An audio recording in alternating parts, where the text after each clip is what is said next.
શ્રી કૃષ્ણ, જય માતાજી, હર હર મહાદેવ, જય રામદેવ પીર કી જય। રામદેવ પીરને શા માટે કહે છે 12 બીજના ધણી?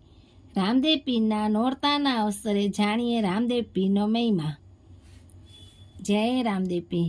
શ્રદ્ધાળુઓ આ 9 દિવસ દરમિયાન રામાપીર માટે ભજનો ગાય છે। કેટલાક લોકો ઉપવાસ પણ રાખે છે। ઘણા રામદેવ પીરને લીલા નેજા અને લીલા ઘોડા પર ચડાવે છે અને આભાર વ્યક્ત કરે છે। તો આજ નવરાત્રિ દરમિયાન આવતી ભાદરવા સુદ બીજે રામદેવ પીરનો જન્મદિવસ મનાય છે। દુખિયાના બેલી રામદેવ પીર એટલે તે 12 બીજના ધણી અને આ ધણીની વંદનાનો શ્રેષ્ઠ અવસર એટલે તેમના નોરતા। ભાદરવા સુદ એકમથી ભાદરવા સુદ નોમ સુધી રામદેવ પીરના નોરતાની ઉજવણી કરવામાં આવે છે। સમગ્ર ભારતમાં જ્યાં રામદેવ પીરના ભક્તો છે ત્યાં તેમના હર્ષથી આ ઉત્સવ ઉજવે છે। સવિશેષ તો ગુજરાત અને રાજસ્થાનમાં રામદેવ પીરનો મહિમા અને તેમના અનુયાયીની સંખ્યા વધારે છે। શ્રદ્ધાળુઓ આ 9 દિવસ દરમિયાન રામાપીરના ભજનો ગાય છે। કેટલાક લોકો ઉપવાસ પર રાખે છે તો ઘણા રામદેવ પીરને લીલા નેજા અને લીલા ઘોડા ચડાવી આભાર પણ વ્યક્ત કરે છે। તો આજ નવરાત્રિ દરમિયાન આવતી ભાદરવા સુદ બીજે રામદેવ પીરનો જન્મદિવસ મનાવાય છે અને એટલે જ શ્રદ્ધાળુઓ મનમાં અવસરનો વિશેષ મહિમા ગાયો છે। ત્યારે આવો આજે આપણે પણ રામાપીરનો મહિમા જાણીએ। રામાપીરને ભક્તો રામદેવ પીર તેમજ રામાપીર પણ કહે છે।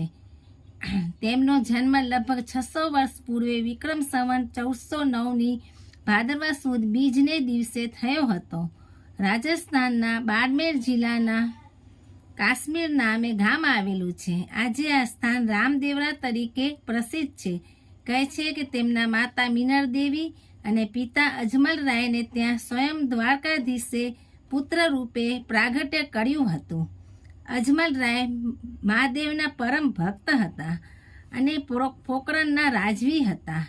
તેમને કોઈ સંતાન ન હોવાથી તેઓ કાશી વિશ્વનાથના દર્શને ગયા, જ્યાં તેમની ભક્તિથી પ્રસન્ન થઈ શિવજી તેમના સ્વપ્નમાં આવ્યા અને તેમની મનોકામના પૂર્ણ માટે દ્વારકા જવાનો નિર્દેશ કર્યો।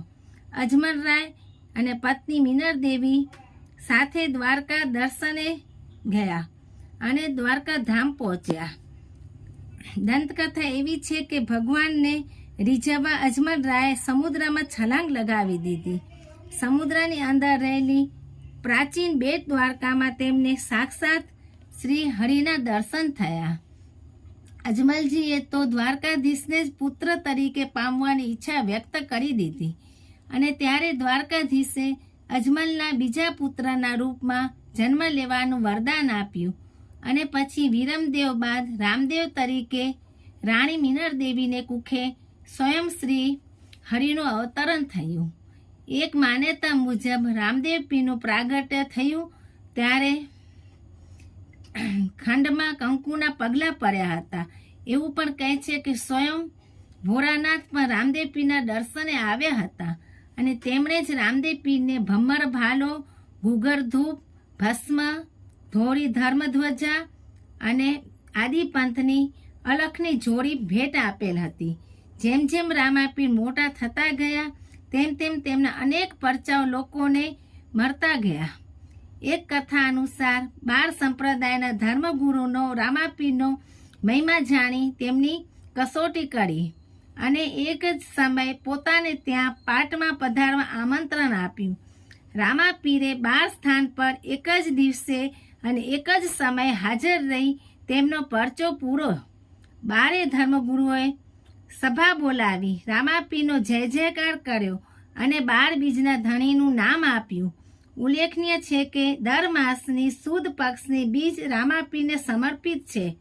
આ દિવસે તેમના દર્શનનો અને ભજનનો વિશેષ મહત્વ છે।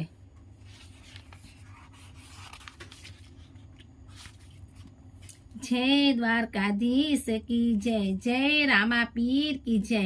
તો આ હતો રામદેવ પીરનો બીજનો મહિમા, એટલે રામદેવ પીરને 12 બીજના ધણી કહેવામાં આવે છે।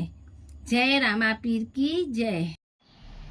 જય શ્રી કૃષ્ણ, જય માતાજી, હર હર મહાદેવ। તમને એવી જ કથા વાર્તાઓ ધાર્મિક કાંઈ પણ સાંભળવું હોય તો મારી ચેનલને લાઈક કરો, શેર કરો, સબસ્ક્રાઈબ કરો અને આગળ નવી નવી કંઈ કથાઓ કે સાંભળવી હોય તો કમેન્ટ કરો. હર હર મહાદેવ.